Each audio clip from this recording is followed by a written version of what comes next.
Assalamu alaikum students. Today we are going to learn the chain rule involved in partial derivatives, and we will try to solve exercise 14.4 of Thomas calculus.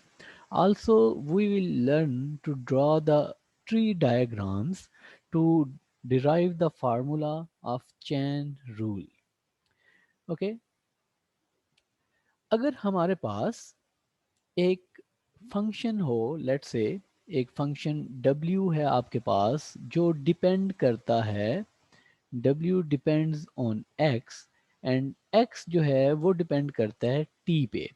तो इसका मतलब ये है कि w जो है आपके पास, इसको आप कह सकते हैं dependent variable, okay, while x can be termed as intermediate variable, इसको आप intermediate variable कह सकते हैं। और फाइनली जो आपके पास t है, that is independent variable। तो ये तीन वेरिएबल्स हमारे पास इन्वॉल्व हैं, w, x and t। w x पे डिपेंड करता है, यानी कि x का फंक्शन है, और x जो है वो t का फंक्शन है। तो इसका मतलब ये है कि इनडायरेक्टली w जो है वो t पे डिपेंड करता है। तो W को आप x के रिस्पेक्ट से भी डिफरेंशिएट कर सकते हैं और W को आप t के रिस्पेक्ट से भी डिफरेंशिएट कर सकते हैं। तो अगर आप W को t के रिस्पेक्ट से डिफरेंशिएट करना चाहें तो आपको, अगर आप चैन रूल यूज़ करना चाहते हैं तो आपको W जो है वो इंटरमीडिएट वेरिएबल यानी कि x के रिस्पेक्ट से भी डिफरेंशिएट करना पड़ेगा, और फिर इंटरमीडिएट वेरिएबल x को t के रिस्पेक्ट से डिफरेंशिएट करना पड़ेगा। यहाँ पे आप याद रखें कि इंटरमीडिएट वेरिएबल जो है वो आपके पास एक दफ़ा डिनोमिनेटर में आ रहा है उसका डेरिवेटिव या dx, और एक दफ़ा न्यूमरेटर में आ रहा है। इन दोनों को अगर आप कैंसिल कर दें तो फाइनली आपके पास जस्ट dw बाई dt बचता है। ये इस तरीके से आप अपना जो फार्मूला है वो चेक कर सकते हैं कि dw by dt dw by dt के इक्वल आ रहा है। तो ये हमारे पास चेन रूल का फार्मूला है। उसके बाद हम देखते हैं कि जब हमारे पास more than one intermediate variables या more than one independent variables involve हों, तो पार्शियल डेरिवेटिव्स को सॉल्व करने के लिए जो चेन रूल डेवलप किया जाता है या जो फार्मूला डेवलप किया जाता है, वो हम किस तरीके से डेवलप कर सकते हैं। तो उसके लिए जो मेथड यूज़ किया जाता है that is known as tree diagrams. Exercise 14.4 में आपको ट्री डायग्राम्स वगैरह ड्रा करनी है। तो यहाँ पे देखें हमारे पास एक फंक्शन है विच इज़ w, और w जो है वो डिपेंड करता है आपके पास इंटरमीडिएट वेरिएबल्स x पे और y पे डिपेंड करता है, जबकि x और y जो हैं वो दोनों t पे डिपेंड करते हैं। ठीक है, तो आपके पास यहाँ पे w क्या है, w is dependent variable, x and y are intermediate variables while t is independent variable. तो इसका जो फार्मूला आप डिराइव कर सकते हैं चेन रूल का, वो आप डिराइव कर सकते हैं using tree diagram. This is tree diagram to derive the formula for chain rule. तो यहाँ पे W को आपने सबसे ऊपर लिख लेना है, उसके बाद X और Y आ जाएंगे दरमियान में, यानी कि इंटरमीडिएट वेरिएबल्स जो हैं वो दरमियान में आएंगे आपके पास, और उसके बाद इंडिपेंडेंट वेरिएबल जो है वो T, वो एंड पे आ जाएगा आपके पास। अब अगर आप W को और X को जो लाइन आपस में जोड़ रही है, इसको आप कह सकते हैं कि यहाँ पे आप लिख लेंगे derivative of W with respect to X। इसी तरह जो W और Y को लाइन जोड़ रही है इसको आप लिख सकेंगे dw बाई dy। फिर x और t को जो लाइन ज्वाइन कर रही है उसको आप लिखेंगे dx बाई dt, और y और t को जो लाइन ज्वाइन करती है इसको आप लिखेंगे dy ओवर dt। अब जो फार्मूला आप लिखेंगे, जो चेन रूल का फार्मूला आप लिखेंगे कि w को t के रिस्पेक्ट से कैसे डिफ्रेंशिएट किया जा सकता है, वो फार्मूला होगा partial w by partial y into partial y by partial t, यानी कि ये जो टर्म है। तो आप इस फ्लो में फार्मूला अपना लिखेंगे, फिर प्लस का साइन आप डालेंगे, और फिर इस फ्लो में इन दोनों डेरिवेटिव्स को आप लिखेंगे। इस फ्लो में आपने इन दोनों डेरिवेटिव्स को लिखा यहाँ पे, partial w by partial x जो कि आपने यहाँ पे लिख दिया, into partial x by partial t जो आपने यहाँ पे लिख दिया, और उसके बाद partial w by partial y into partial y by partial t, जो कि ये टर्म सेकंड टर्म बन जाएगी। ठीक है, इसी तरह अगर हमारे पास कोई z तीसरा वेरिएबल भी होता तो वो आप यहाँ पे दरमियान में शो कर सकते थे। ठीक है, और वो हम आगे चल के देखेंगे कि जब हमारे पास थ्री इंटरमीडिएट वेरिएबल्स हों तो उस केस में आप फार्मूला जो है वो कैसे लिखते हैं। तो इसके बाद हम चलते हैं ट्री डायग्राम्स, थोड़ी सी मज़ीद कॉम्प्लिकेटेड ट्री डायग्राम्स हम बनाने की कोशिश करेंगे। हमारे पास एक फंक्शन है w which is function of x y and z, x y और z, यानी कि तीन इंटरमीडिएट वेरिएबल्स यहाँ पे इन्वॉल्व हैं और x y और z जो हैं वो डिपेंड करते हैं r और s पे। ठीक है, तो हमारे पास w जो है दैट इज डिपेंडेंट वेरिएबल, इसको आप डिपेंडेंट वेरिएबल कहेंगे। यहाँ पे पहले डायग्नोज करना ज़रूरी है। उसके बाद x y एंड z ये आपके इंटरमीडिएट वेरिएबल्स हो जाएंगे, इंटरमीडिएट वेरिएबल्स। और उसके बाद हमारे पास r और s आ जाते हैं। सो r और s जो हैं आपके पास इंडिपेंडेंट वेरिएबल्स हैं, इंडिपेंडेंट वेरिएबल्स। तो इंडिपेंडेंट वेरिएबल्स का मतलब यह है कि ये किसी और पे डिपेंड नहीं करते, फर्दर किसी और वेरिएबल पे डिपेंड नहीं करते। तो अगर आप देखें तो w एक्स वाई और z पे डिपेंड करता है, x y और z जो हैं वो r और s पे डिपेंड करते हैं। तो इनडायरेक्टली w जो है वो r और s पे डिपेंड करता है। तो w को फिर आप डिफ्रेंशिएट कर सकते हैं dw/dr आप फाइंड कर सकते हैं, या इसको आप कह लेंगे partial w by partial r आप फाइंड कर सकते हैं। सिमिलरली दूसरा इंडिपेंडेंट वेरिएबल है s, तो आप partial w by partial s भी फाइंड कर सकते हैं। तो चेन रूल से अगर आप इनको फाइंड करना चाहते हैं तो फार्मूला आप बना सकते हैं यूजिंग ट्री डायग्राम। अब यहाँ पे तीन आपके पास इंटरमीडिएट वेरिएबल्स हैं, x y एंड z। तो w के नीचे आपने x y और z लिख लिया। उसके बाद आप फर्स्ट इंडिपेंडेंट वेरिएबल यानी कि r कंसिडर करेंगे और उसको आप बॉटम में लिख लेंगे r को। अब आपने उसी मेथड से यहाँ पे w और x को जो लाइन ज्वाइन करती है उसके लिए आप डेरिवेटिव लिखेंगे partial w by partial x। x और r को जो लाइन ज्वाइन करती है उसके लिए आप लिखेंगे partial x by partial r। Similarly W और Z को जो लाइन ज्वाइन करती है उसका डेरिवेटिव लिखेंगे, W और Y को जो लाइन ज्वाइन करती है उसका डेरिवेटिव लिखेंगे, और फिर Y और R को ज्वाइन करने वाली लाइन का डेरिवेटिव और Z और R को ज्वाइन करने वाली लाइन का डेरिवेटिव। तो ये दोनों डेरिवेटिव्स मिलके आपके पास फर्स्ट टर्म बना देंगे। इन दोनों डेरिवेटिव्स को मल्टीप्लाई कर दें partial W by partial X और partial X by partial R को, तो ये फर्स्ट टर्म बन गई हमारे पास partial W by partial R की।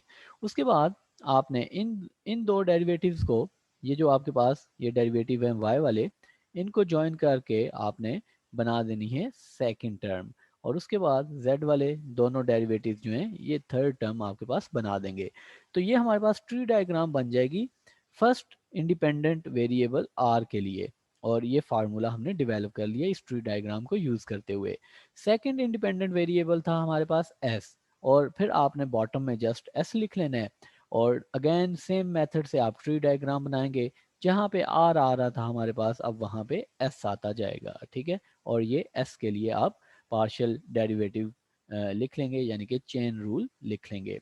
अब हम चलते हैं एग्जाम्पल के तौर पे हम कुछ क्वेश्चंस जो हैं वो सॉल्व करते हैं। एक्सरसाइज हमारे पास है 14.4 ऑफ थॉमस कैलकुलस, और इसका क्वेश्चन नंबर 5 जो है हम सॉल्व करने की कोशिश करेंगे, जो अभी हमने टेक्निक्स सीखी हैं उनको यूज़ करते हुए।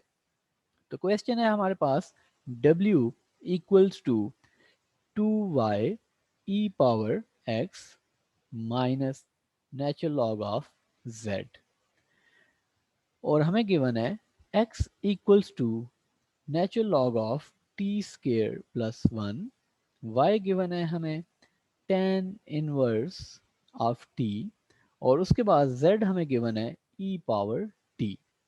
तो यहाँ पे हमने इस क्वेश्चन में अगर आप देखें कि हमें कौन सी चीज़ें जो हैं वो फाइंड करने के लिए कहा जा रहा है, तो पार्ट ए में वो ये कह रहा है कि d W by d to t को आपने लिखना है as a function of t, यानी कि चेन रूल वाला जो फार्मूला है वो हमने यहाँ पे डेवलप करना है पार्ट ए में, और फिर हमने वो डेरिवेटिव्स सारे जो हैं वो कैलकुलेट करने हैं। पार्ट बी में वो ये कह रहा है कि आपने जो वैल्यू है वो इवेलुएट करनी है at given value of t. तो टी की जो वैल्यू हमें यहाँ पे गिवन है that is t equals to 1। तो सबसे पहले यहाँ पे हमने डायग्नोज करना है कि डिपेंडेंट, इंडिपेंडेंट और इंटरमीडिएट वेरिएबल्स आपके पास कौन से हैं।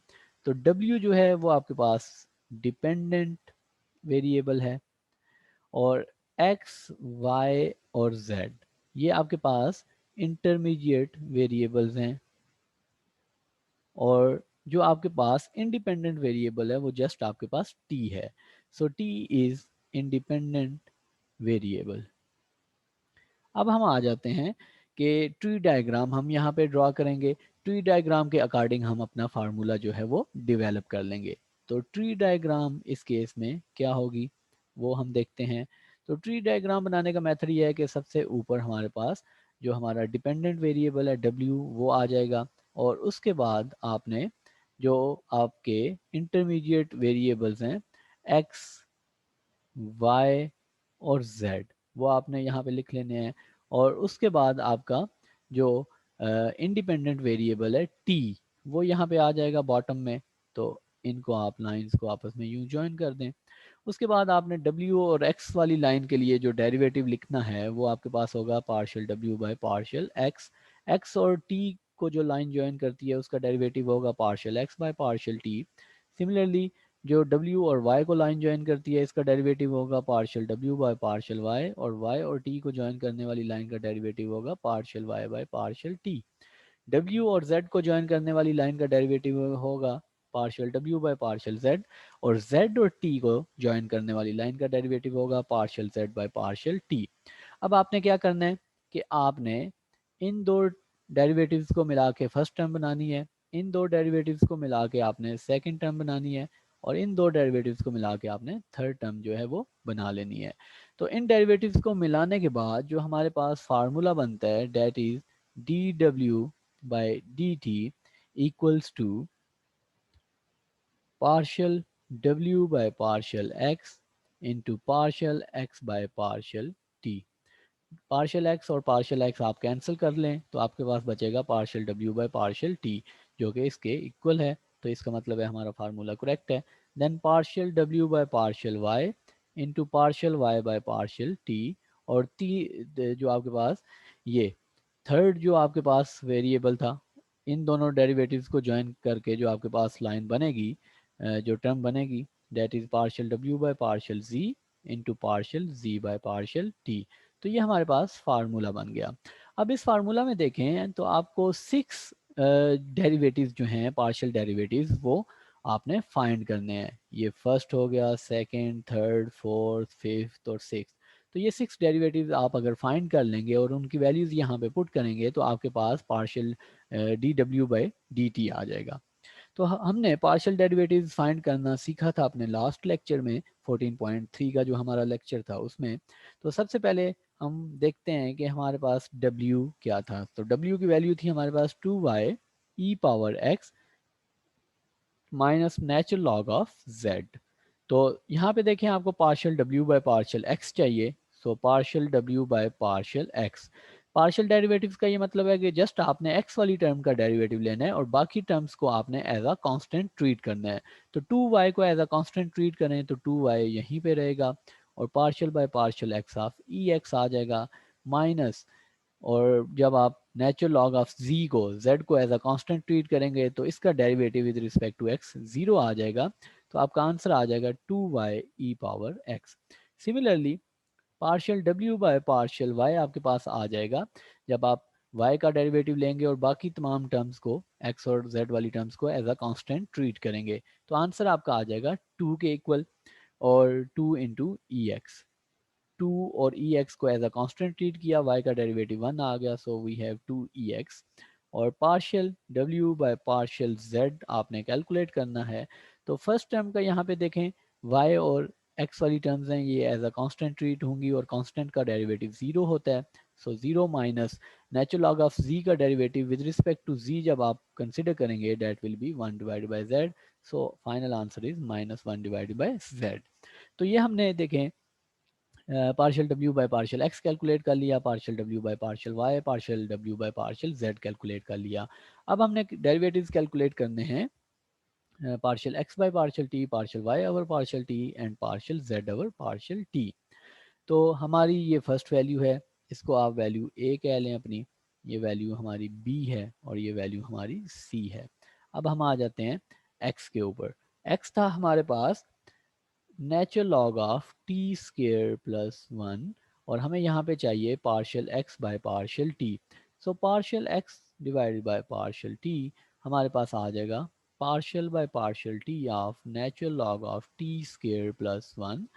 चैप्टर नंबर 2 और चैप्टर नंबर 3 में हमने डेरिवेटिव्स के फार्मूलाज और ये सारी चीज़ें जो हैं वो ऑलरेडी स्टडी की हुई हैं, ये डेरिवेटिव्स आपको आते होंगे, आप वो लेक्चर्स दोबारा से रिवाइज कर सकते हैं।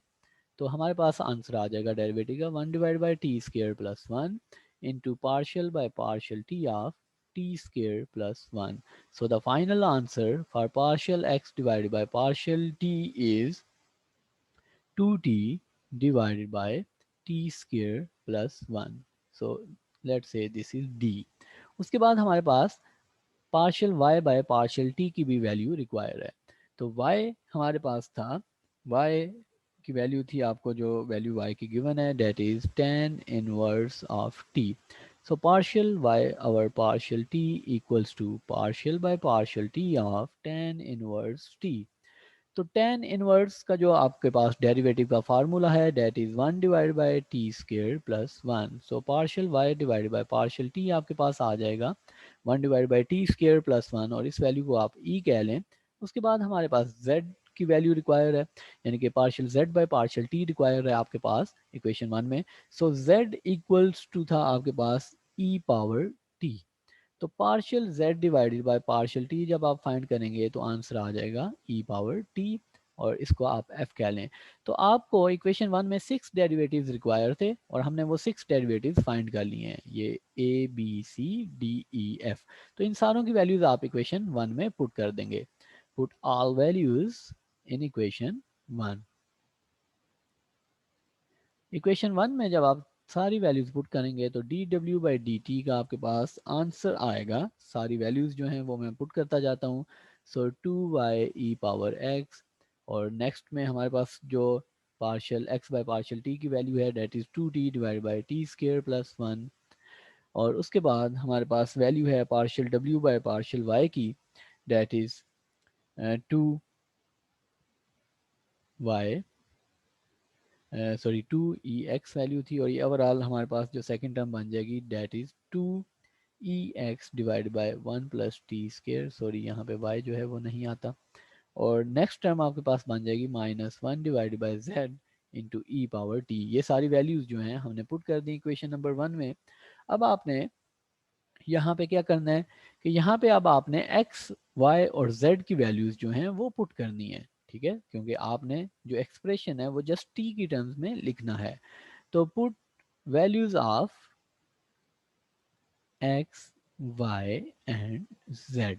तो x और y और z जहाँ पे भी आ रहे हैं आपने उनकी वैल्यूज़ जो हैं वो पुट कर देनी है। So D W by D T equals to 2 और यहाँ पे आपने y की वैल्यू जो है वो पुट कर देनी है और y की वैल्यू थी आपके पास tan इनवर्स ऑफ t और यहाँ पे आप ये काम कर सकते हैं कि ये 2 और ये 2 आप मल्टीप्लाई कर दें तो आपके पास 4 आ जाएगा और उसके बाद y की वैल्यू यहाँ पे मैं पुट कर देता हूँ। y की वैल्यू थी tan inverse of t, y की वैल्यू पुट कर दी e पावर x और x की वैल्यू हमारे पास क्या है, x की वैल्यू है आपके पास natural log of t square plus 1 और ये t हमारे पास साथ में आ जाएगा और आप डिवाइड भी करेंगे t स्केयर प्लस 1 के साथ प्लस 2 और e पावर x। तो अगेन आपने यहाँ पे x की वैल्यू पुट करनी है which is natural log of t square plus 1 divided bye 1 plus t square minus 1 divided by z और z की वैल्यू है आपके पास e पावर t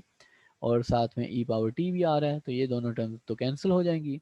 अब यहाँ पे देखें तो इस t को आप स्टार्ट में लिख सकते हैं जो मेथड होता है अलजेब्रिक एक्सप्रेशंस को लिखने का। So 4t into tan inverse t divided by t square plus one.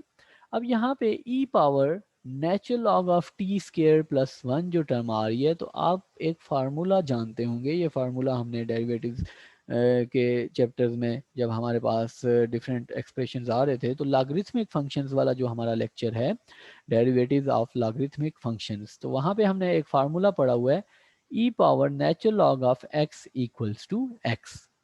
क्योंकि एक्सपोनेंशियल फंक्शन और लॉगरिथमिक फंक्शन नेचुरल लॉग जो है ये एक दूसरे का इन्वर्स हैं, तो जब ये दोनों एक साथ आते हैं तो आपके पास जस्ट x बचता है।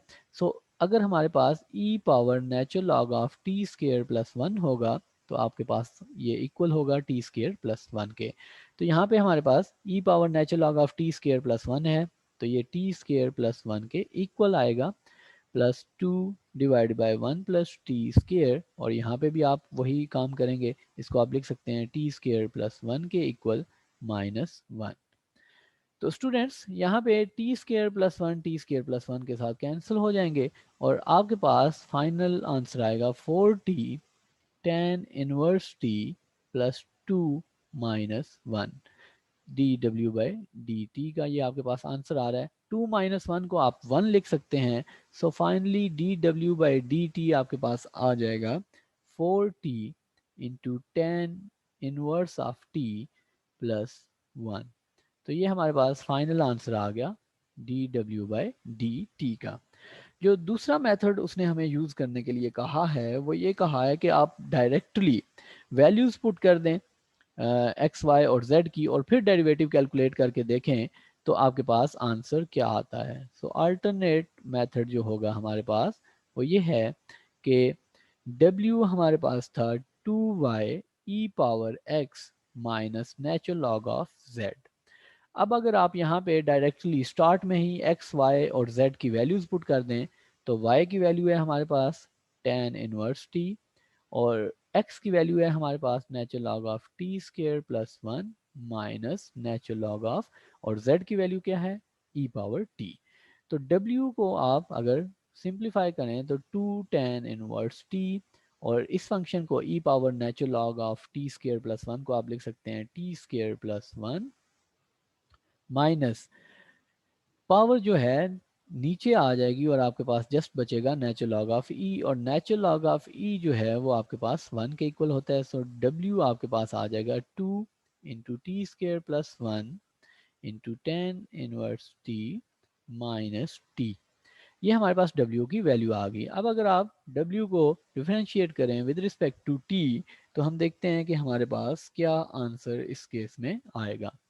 तो यहाँ पे फर्स्ट टर्म का भी आपको डेरिवेटिव लेना पड़ेगा with respect to t. So d by D t of T square plus one into tan inverse t, और ये फर्स्ट टर्म होगी इसका derivative, minus d by D t of t.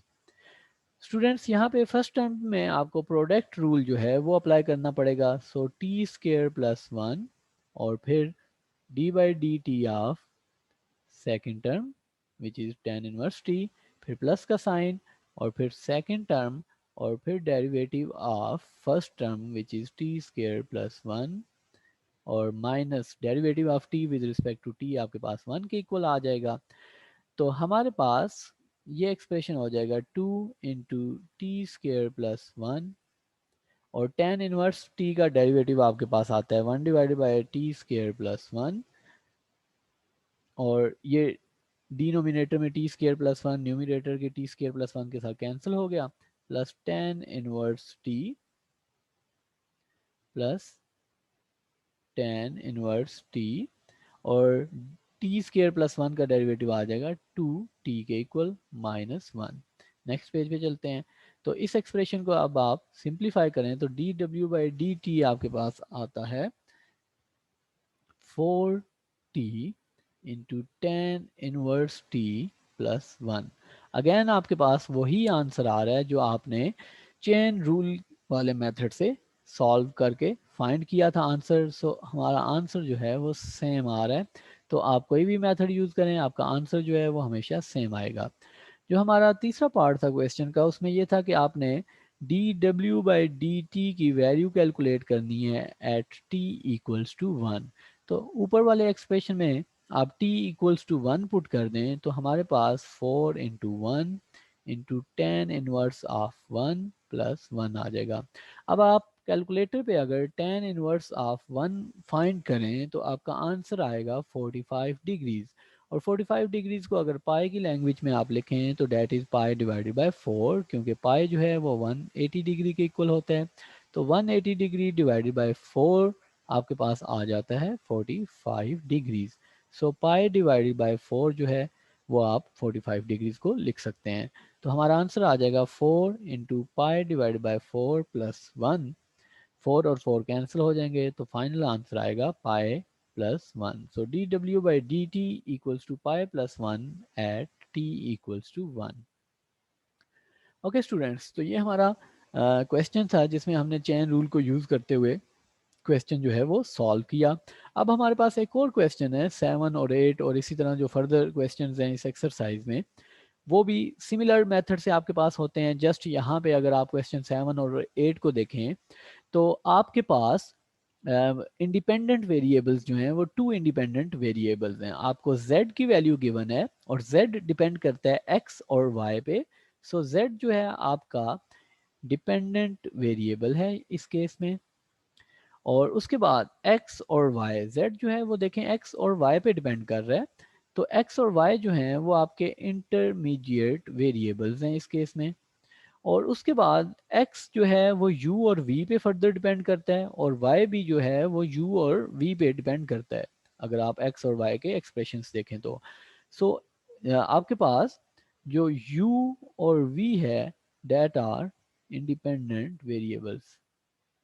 तो ये हमारे पास क्लासिफिकेशन हो गई वेरिएबल्स की।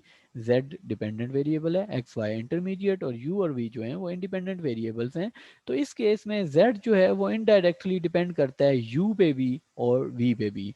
तो आप इस केस में partial z by partial u find कर सकते हैं। एक फार्मूला इसका बनेगा और दूसरा फार्मूला बनेगा partial z divide by partial v का।